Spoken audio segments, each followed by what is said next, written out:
Hello बच्चों, आज आपके एग्जाम्पल्स में जो आपको प्रॉब्लम्स आई थी उन प्रॉब्लम्स के बारे में हम डिस्कस करने वाले हैं।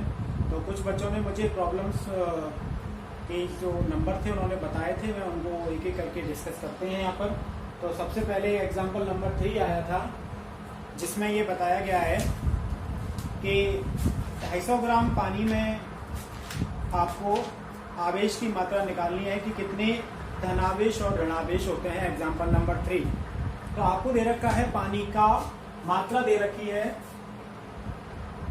पानी का द्रव्यमान आपको दे रखा है 250 ग्राम।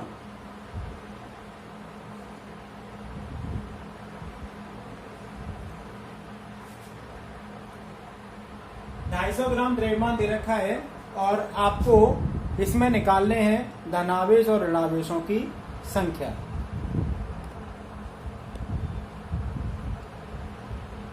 तो देखिए बेटा कैसे करेंगे हम इसको। पानी का अणुभार होता है, पानी का सूत्र क्या होता है H2O, तो इसका अणुभार क्या हो गया, इसका अणुभार हो गया 18। अब आवोगाद्रो संख्या, आवोगाद्रो की परिभाषा आपको बताई थी कि आवोगाद्रो क्या होता है कि एक संख्या होती है और ये संख्या क्या बताएगी, वैसे पानी का अणुभार है 18, तो 18 ग्राम पानी में जो अणुओं की संख्या होती है वो एक निश्चित संख्या होती है जिसे हम क्या बोलते हैं, आवोगाद्रो संख्या। जबकि आपके पास मात्रा कितनी है 250 ग्राम, तो 250 ग्राम पानी में अणुओं की मात्रा कितनी होगी। तो सबसे पहले क्या करेंगे, 250 ग्राम पानी में पानी के अणुओं की संख्या, अणुओं की संख्या कैसे निकालेंगे, आपके पास मात्रा कितनी है 250 और 18 ग्राम में कितने होते हैं, आवोगाद्रो संख्या के बराबर होते हैं, गुणा आवोगाद्रो संख्या कर दीजिए 6.023 गुणा 10⁻23। तो ये आपके पास क्या आ गया, अणुओं की संख्या। अब पानी का जो एक अणु होता है उसमें 10 आपके प्रोटॉन होते हैं और 10 ही क्या होते हैं, इलेक्ट्रॉन होते हैं। तो कुल आवेश कितना हो जाएगा, पानी के एक अणु में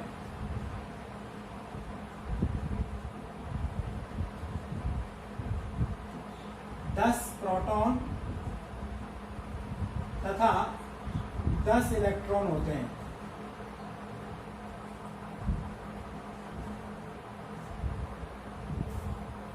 अर्थात धनावेश तथा ऋणावेश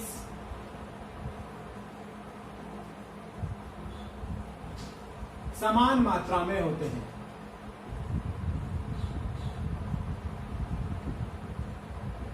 आते हैं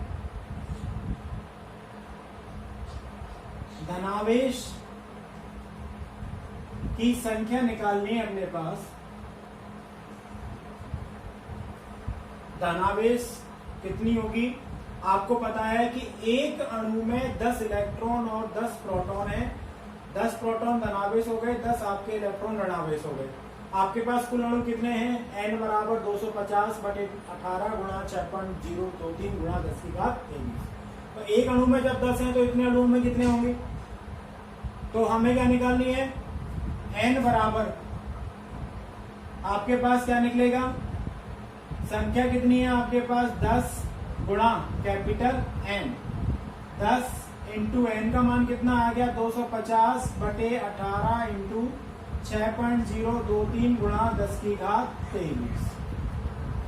अब ये आपके पास क्या आ गई, धनावेश की संख्या कह लो या ऋणावेश संख्या, एक ही बात है क्योंकि दोनों की मात्रा कैसी है यहाँ पर समान। तो आवेश कितना हो जाएगा, आवेश का फॉर्मूला आपने पढ़ा है, आवेश होता है Q बराबर N।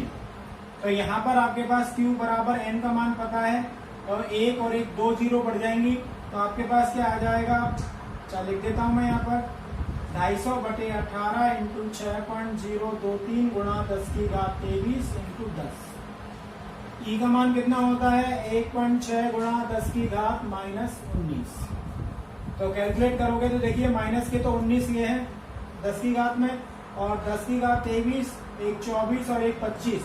तो 25 में से 19 जाएंगे तो कितना बचेगा, आपके पास बचेगा 6। तो 25/18 इंटू 6.023 गुणा 1.6 गुणा 10 की घात 6, ये आपके पास आएगा। इसको आप कैलकुलेट कर सकते हैं। ये आपका लगभग 6 बार कट जाएगा, 6 × 18 होते हैं, और 25 × 16 करोगे तो आपके पास आएगा 400। तो 400 में जब 3 का भाग लगाएंगे तो आपके पास आएगा 1.33 गुणा 10 की घात 8 कूलम आवेश आपके पास आ जाएगा। ये आपका क्या हो जाएगा, आंसर हो जाएगा।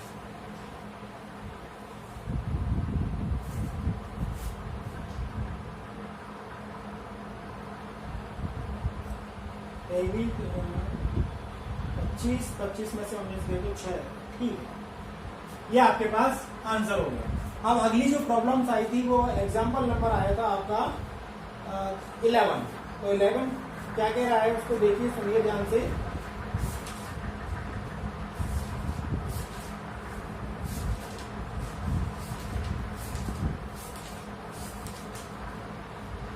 एग्जाम्पल नंबर 11 आपका कह रहा है कि 4 समान आवेश हैं और प्रत्येक आवेश आपका 2 माइक्रोकूलम का है और x अक्ष पर स्थित है। इनकी स्थिति बता रखी है, ये क्रमशः 0, 2, 4, 8 सेंटीमीटर दूरी पर स्थित है। 2 सेंटीमीटर पर स्थित आवेश पर परिणामी बल आपको ज्ञात करना है। तो कैसे करेंगे वो देखिए जरा। एग्जाम्पल नंबर 11, आपके पास 4 आवेश हैं और चारों का परिमाण कैसा है, समान 2 माइक्रोकूलम के। तो आपको दे रखा है 11 Q1 Q2 Q3 Q4, ये 4 आवेश मान लेते हैं हम, और चारों का मान कितना दे रखा है, 2 माइक्रोकूलम। 2 माइक्रोकूलम का माइक्रो का मतलब होता है 10 की घात -6। तो आपके पास हो गया 2 × 10 की घात -6 कूलम। ये कहां पर रखे हुए हैं, x अक्ष पर स्थित है। तो ये आपके पास एक x अक्ष हो गई, ये आपके पास मूल बिंदु हो गया O। यहां पर आपके पास 2 सेंटीमीटर पर पहला आवेश रखा हुआ है, 4 सेंटीमीटर पर तीसरा आवेश रखा हुआ है, और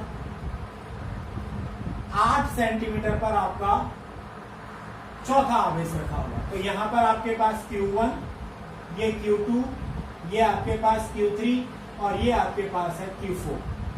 आपको निकालना है, ये मूल बिंदु से इसकी स्थिति है 2 सेंटीमीटर, और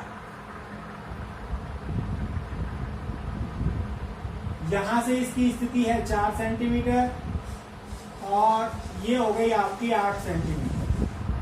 तो ये मैंने सभी की मूल बिंदु से स्थिति निकाली। आपको कह रहा है कि ये जो Q2 आवेश है, 2 सेंटीमीटर पर जो आवेश स्थित है, उस पर आपको परिणामी बल निकालना है। परिणामी बल आपको ज्ञात करना है। तो परिणामी बल कैसे निकालेंगे, यहाँ पर कितने आवेश हैं आपके पास, 2 से ज्यादा आवेश हैं, तो यहाँ पर कौन सा सिद्धांत लागू होगा, अध्यारोपण का सिद्धांत लागू होगा।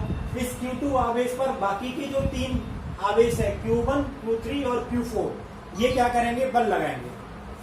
तो ये जब बल लगाएंगे तो इनको हम, इन बलों को क्या कर देंगे, अध्यारोपण के सिद्धांत से इनका परिणामी सदिश योग कर देंगे। तो सबसे पहले आप देखिए बेटा Q1 जब Q2 पर बल लगाएगा, तो Q1 पर जब Q2 पर बल लगेगा तो ये क्या करेगा, इनको प्रतिकर्षित करेगा। तो क्या लिखेंगे बेटा, Q1 के कारण Q2 पर बल,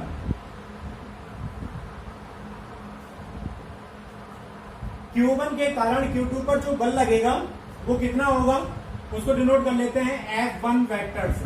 फॉर्मूला क्या होता है, K Q1 Q2 upon R square. तो K Q1 Q2 upon R square. अब बेटा ये बल किधर की ओर लगेगा, बाहर की ओर लगेगा। यहाँ पर आपके पास आ गया F1 वेक्टर। ये दिशा कौन सी है, आपकी -x वाली दिशा।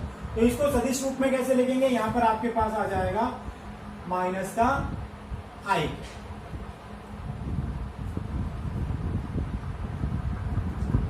अब वैल्यू रख दीजिए, F1 वेक्टर बराबर K का मान 9 × 10 की घात 9, Q1 का मान 2 गुणा 10 की घात माइनस 6 गुणा 2 गुणा 10 की घात माइनस 6। दूरी कितनी है इसकी? 2 सेंटीमीटर। तो 2 सेंटीमीटर का मतलब 2 गुणा 10 की घात माइनस 2 का स्क्वायर। इसको जब कैलकुलेट करेंगे तो आपके पास आएगा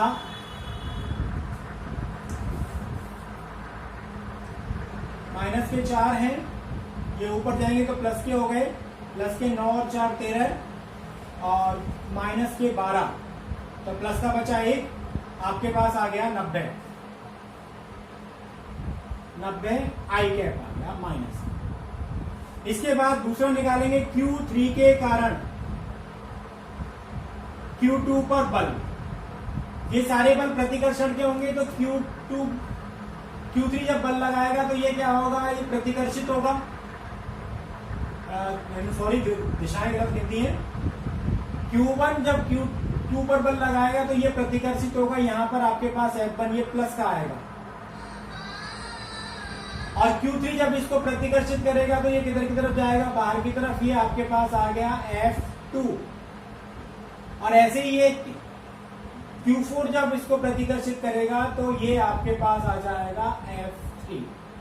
तो F2 और F3 ऋणात्मक दिशा में है और F1 आपका धनात्मक दिशा में है, तो आपके पास क्या आ गया? 90 आई कैप। ये तो आ गया आपके पास F1। तो Q3 के कारण Q2 पर बल लगाएंगे, तो इसको नोट कर रहे हैं हम F2 से। तो F2 वेक्टर बराबर वही फॉर्मूला के Q1 Q2 upon R square. यहाँ पर आपके पास दिशा किधर की तरफ आ रही है? माइनस एक्स की तरफ, तो आपने क्या लिख दिया इसको? Minus I cap. Value put करोगे तो 9 गुणा 10 की घात 9 Q1 Q2 Q3। Q2 का मान वही सेम, सभी का मान बराबर है, तो माइनस 6 इंटू 2 गुणा 10 की घात माइनस 6 बटे आर का मान कितना है? वही Q3 का Q2 से डिस्टेंस कितना हो गया? 2, तो 2 गुणा 10 की घात माइनस 2 का स्क्वायर, और ये आपके पास आ गया माइनस का आई कैप। इसको भी अगर कैलकुलेट करोगे तो ऊपर वाली गणना और नीचे वाली गणना सेम है, तो यहाँ पर आपके पास आ जाएगा माइनस 90 आई। इसके बाद हम निकालेंगे Q4 के कारण Q2 पर बल। इसको भी जरा देखिए कैसे कैलकुलेट करेंगे। F3 वेक्टर बराबर के Q1 Q2 Q4 upon R square minus I cap, क्योंकि ये कौन सी दिशा है? ऋणात्मक दिशा है। वैल्यू पुट करो तो 9 गुणा 10 की घात 9 गुणा 2 गुणा 10 की घात माइनस 2 गुणा 10 की घात माइनस 2। आर का मान कितना होगा? Q4 की Q2 से वैल्यू कितनी हो गई? 6, तो 6 गुणा 10 की घात माइनस 2 का स्क्वायर। इसको कैलकुलेट करेंगे तो आपके पास आएगा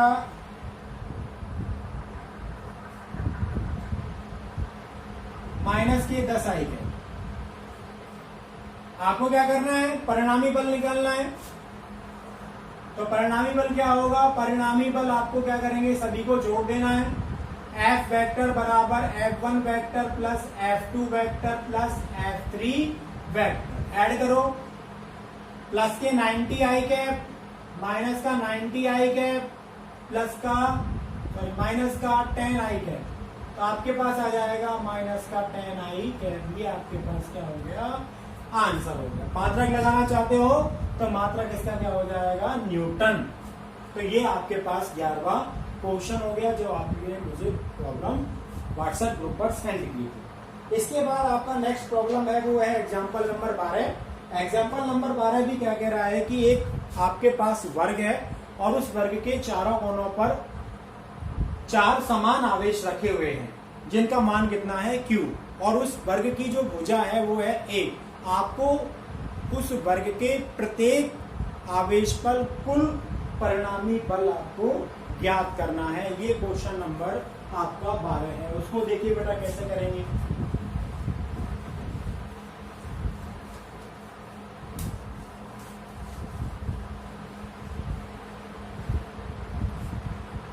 देखिए ये आपके पास 4 आवेश है Q, जो एक वर्ग के शीर्ष पर रखे हुए हैं, चारों कोनों पर रखे हुए हैं।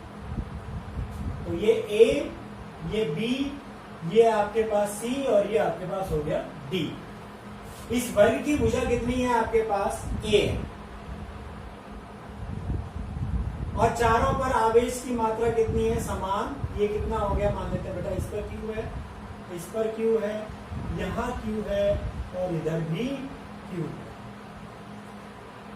अब किसी एक पर निकालेंगे तो सभी पर अलग अलग समान मात्रा निकलेगी, क्योंकि आवेश की मात्रा कैसी है, सब पर समान है। तो मैं कोई एक आवेश ले लेता हूं, जैसे इस कोने ए पर कोई आवेश रखा हुआ है Q, इस पर बाकी के तीन क्या करेंगे, बल लगाएंगे। आपको क्या दे रखा है, ए बी बराबर बी सी बराबर सी डी बराबर डी ए बराबर आपको दे रखा है ए। अब मुझे इस पर कुल बल निकालना है, तो इस पर ये भी बल लगाएगा, सी बी पर और डी पर ये जो आवेश रखे हुए हैं बाकी के क्या लगाएंगे, इस पर बल लगाएंगे। तो मुझे बी पर और डी की दूरी तो पता है, लेकिन सी से ए की दूरी नहीं पता है, तो इसको मैं निकाल सकता हूं पाइथागोरस प्रमेय से। तो कर्ण आप निकाल सकते हो, कर्ण कितना निकलेगा, आपका निकलेगा a√2। अब हमें क्या करना है, सबसे पहले क्या करेंगे, बी कोने पर स्थित आवेश के कारण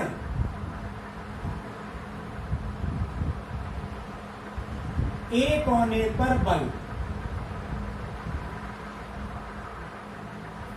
इसके कारण बल लगेगा ए पर, तो ये प्रतिकर्षित होगा।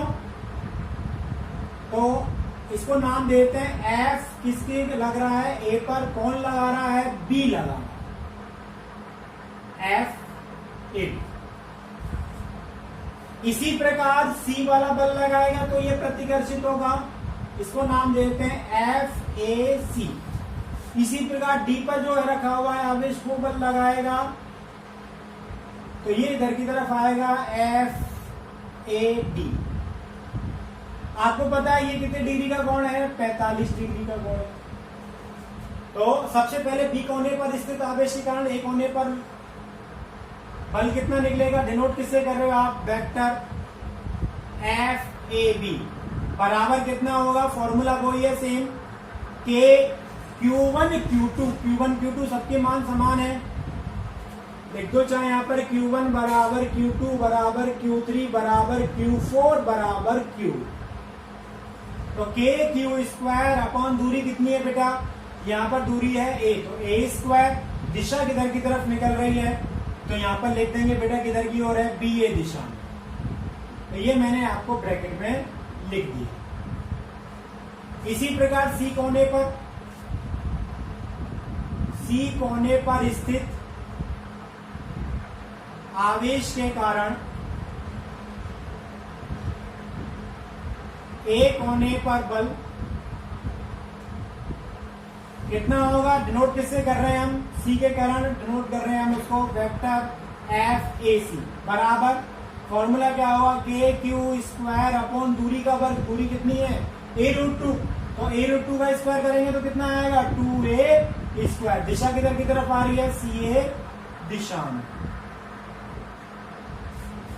इसके बाद तीसरा है आपके पास कौन सा बचा, डी कोने पर स्थित आवेश के कारण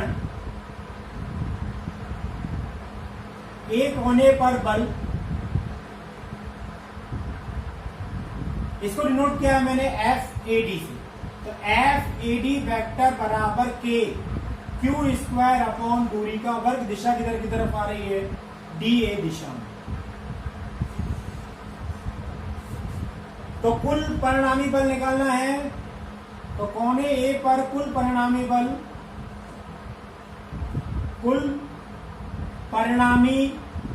बल कितना होगा, सबको ऐड कर देंगे, एफ वेक्टर बराबर F A B vector plus F A C vector plus F A D vector. अब जरा चित्र में आ जाइए, चित्र में अब देखिए कि जो बी और डी कोने पर जो आवेश है, बी कोने पर आवेश वो -x दिशा में लग रहा है, डी कोने पर आवेश वो किस दिशा में लग रहा है आपका, y दिशा में लग रहा है। तो अगर मैं इसका घटक वियोजन करूं तो यहां पर अगर आप इसको लिखना चाहें तो ये जो आपके पास है सी आवेश के कारण FAC, इसको आप घटक वियोजन के रूप में भी लिख सकते हो। तो हम इसको कैसे लिख सकते हैं, तो इसको लिखने का तरीका क्या, देखिए बेटा यहां पर मैं इनको लिख रहा हूं F बराबर F वेक्टर बराबर, यहां देखिए FAC लिख रखा है KQ²/2A²। तो ये किस दिशा में आ रहा है अपना, ये दिशा में आ रहा है आपका -y दिशा में आ रहा है। तो यहां पर लिखेंगे हम KQ²/A² माइनस y अक्ष दिशा में है, तो -y अक्ष का एकांक सदिश क्या होता है, -j। अब आ जाइए यहां पर लिखा हुआ है DA दिशा में, सी का देखिए वो किस दिशा में आ रहा है, x और y दोनों में स्थित है, तो x का भी घटक आएगा और y का भी घटक आएगा। तो हम यहां लिखेंगे plus KQ²/2A² cos 45 i cap plus KQ²/2A² sin 45 i cap. क्योंकि मैंने क्या किया, इसका घटक वियोजन करेंगे तो कोण के साथ वाला किस दिशा में आएगा, -x अक्ष दिशा में आएगा, और लंबवत घटक किस दिशा में आएगा, FAD दिशा में आएगा। तो यहाँ पर ये चिन्ह कैसे हो जाएंगे, ये वाला आपका माइनस का हो जाएगा और ये वाला आपका -j का हो जाएगा। हो गया। अब बचा कौन सा, D कोने वाला, तो वो किस दिशा में आ रहा है, आपका माइनस वाली दिशा में आ रहा है। तो यहां पर आप क्या लिखेंगे, प्लस KQ²/A², और यहां पर लिखेंगे आप माइनस का j। अब इन चारों में कॉमन क्या है, चारों में अगर आप देखोगे तो कॉमन टर्म आ रही है KQ²/A²। तो वो निकाल लीजिए आप कॉमन, F वेक्टर बराबर KQ²/A²। अब जो ब्रैकेट में बच रहा है उसको देख लीजिए, यहाँ पर बचा -i कैप, यहाँ बचा आपके पास cos 45 का मान कितना होता है, √1/√2।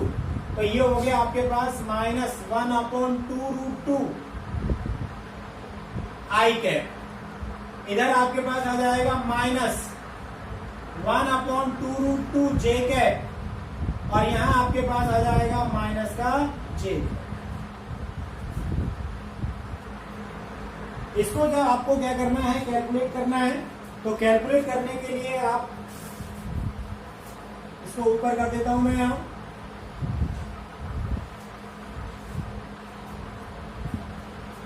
F वेक्टर बराबर KQ²/A²। अब पहली दो टर्म जो है वो आपकी है, इसमें से माइनस भी चाहे आप कॉमन निकाल लो, तो सारी टर्म अंदर की क्या बन जाएंगी, पॉजिटिव हो जाएंगी। अब इन पहले दो स्टेप में i कॉमन है और दूसरे वाले में j कॉमन है।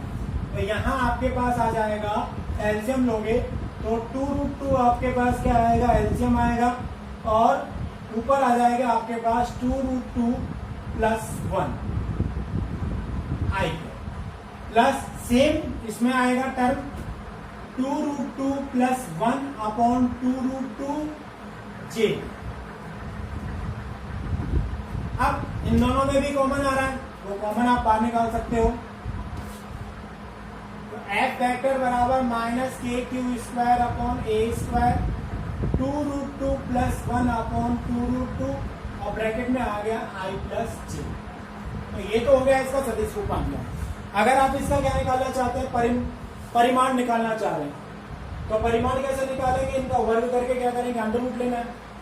तो परिमाण निकालने के लिए आप क्या करेंगे, F बराबर परिमाण अंडररूट i के वाले घटक का स्क्वायर करना है और j वाले का घटक का क्या करना है, स्क्वायर। तो -KQ²/A², 2√2 + 1/2√2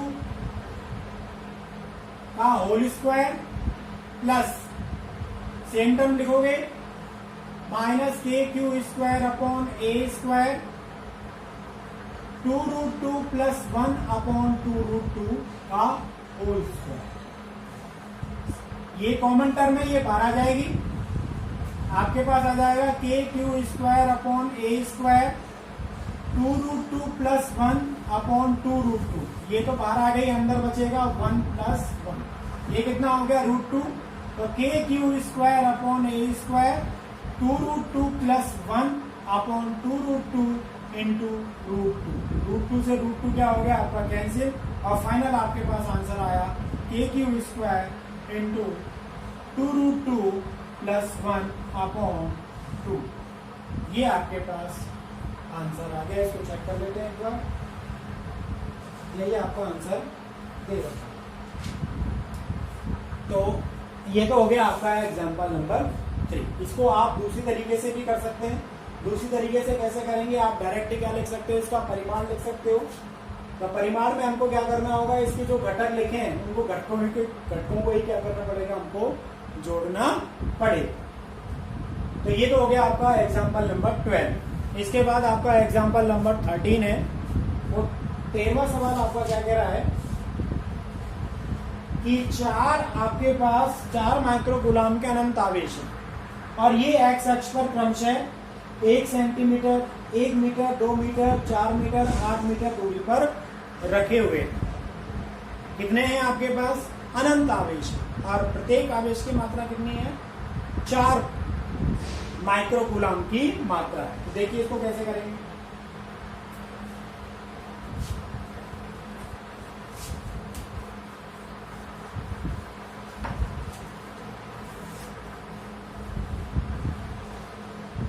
चित्र से समझिए, सभी आवेश समान है। एग्जाम्पल नंबर 14 और 13, ये आपकी एक्स अक्ष हो गई,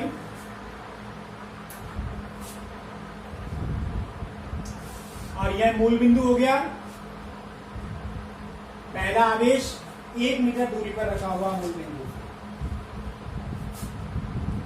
दूसरा आवेश 2 मीटर पर रखा हुआ, तीसरा आवेश 4 मीटर दूरी पर रखा हुआ, पांचवा आवेश आपका जो चौथा आवेश है वो 8 मीटर दूरी पर रखा हुआ, और इसी तरह से आगे चल रहा है। 8 के बाद 16, 16 के बाद 32, 32 के बाद 64। तो ये आपके पास पहला Q1, दूसरा Q2, तीसरा Q3 और चौथा Q4, इसी प्रकार से आगे तक ये जा रहा है। ठीक है, तो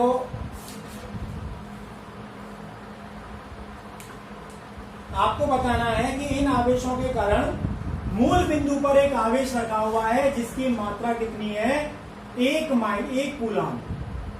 1 माइक्रोकूलम है, कूलम है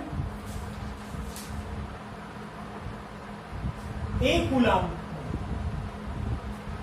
आपको क्या कह रहा है कि सभी बराबर है, Q1, Q2, Q3 बराबर डॉट डॉट डॉट कितना है, ये दे रखा है 4 माइक्रोकूलम, मतलब 4 गुणा 10 की घात -4। इसकी दूरी कितनी है, ये पहले की 1 है, दूसरे की 2 है, तीसरे की 8 है, चौथे की 16 है। इस तरह से आपको दे रखा है। तो सबसे पहले हम क्या करेंगे, इस पर निकालना है तो सभी की दिशा इधर की तरफ आएगी, ऋणात्मक दिशा में तो केवल हम परिमाण निकाल दें, सभी का मान समान आएगा। तो सबसे पहले हम क्या करेंगे, Q0 पर Q1 के कारण पर F1 बराबर, किसको नोट कर लेते हैं, F1। तो K Q0 Q1 अपॉन दूरी का वर्ग, ये फॉर्मूला लगाना है अपने को। तो इसका मान कितना आएगा, K का मान होता है 9 गुणा 10 की घात 9, Q0 का मान कितना, 1 कूलम, Q1 का मान कितना है, सबका समान है 4 गुणा 10 की घात -6, और दूरी कितनी दे रखी है, 1 मीटर। तो 1 मीटर का क्या हो गया, स्क्वायर। इसी प्रकार इसको कैलकुलेट करेंगे तो आपके पास आएगा 9 चौका 36, 36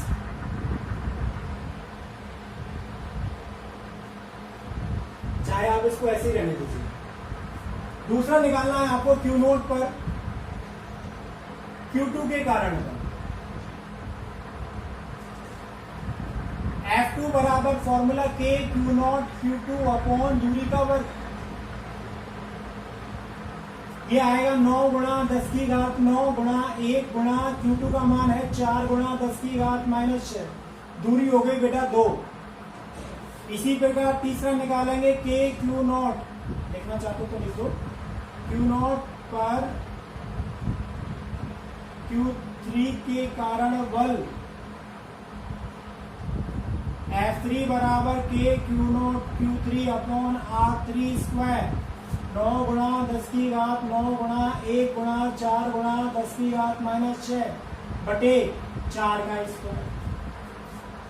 ऐसे ही आप निकाल सकते हो आगे भी। तो Q0 पर कुल बल निकालना है, सबको क्या कर देंगे हम जोड़ देंगे, क्योंकि सभी की दिशा किधर की तरफ आ रही है, -x दिशा में आ रही है। तो F बराबर क्या हो जाएगा, F1 plus F2 plus F3 plus F4 plus dot dot dot. Add करिए, F बराबर, सबको ऐड करना है तो कॉमन क्या दिख रहा है आपको, ऊपर वाली टर्म कॉमन दिख रही है 9 गुणा 10 की घात 9 गुणा 4 गुणा 10 की घात -6। कॉमन क्या आ रहा है, पहले में 1 आ जाएगा, दूसरे में 1/2 का स्क्वायर आ जाएगा, तीसरे में 4 का स्क्वायर आ जाएगा, और ऐसे ही यहाँ पर 1/8 का स्क्वायर आ जाएगा। कैलकुलेट कर लो आगे, अब इसको कैलकुलेट कर सकते हैं इसको। तो कैलकुलेट करने के लिए क्या बन रही है आपके पास, गुणोत्तर श्रेणी बन रही है। यहां इसका सॉल्यूशन बता रहा हूं। F बराबर देखिए 9 चौका 36 हो गए, 36 गुणा 10 की घात प्लस के 3 तो बाहर हो गए, और यहाँ आपके पास 1 प्लस 1/4 प्लस 1/16 प्लस 1/64। ये कौन सी सीरीज आ गई, यह है गुणोत्तर श्रेणी है। और गुणोत्तर श्रेणी का योग कैसे करते हैं, फॉर्मूला क्या होता है, S बराबर A अपॉन 1 - R होता है। क्या यहाँ रख लीजिए, R का मान कितना है, यह गुणोत्तर श्रेणी है, तो पहला पद कितना हो गया 1, और R का मान कितना हो गया 1/4। तो F बराबर क्या होगा, 36 गुणा 10 की घात 3 इंटू पहला पद 1, फॉर्मूला लगा लो चाहे 1 - F बराबर 36 गुणा 10 की घात 3, A का मान है आपका 1, 1 - 1/4। तो F बराबर 36 गुणा 3, ये हो गया आपका नीचे 3/4, ऊपर जाएगा तो हो जाएगा 4/3। तो ये कट जाएगा, 12 की 36 और 12 चौक 48। आपके पास आंसर आ गया 48 गुणा 3 न्यूटन, या फिर 4.8 गुणा 10 की घात 4 न्यूटन। ये आपके पास 13वें क्वेश्चन का सॉल्यूशन हो गया। इसके बाद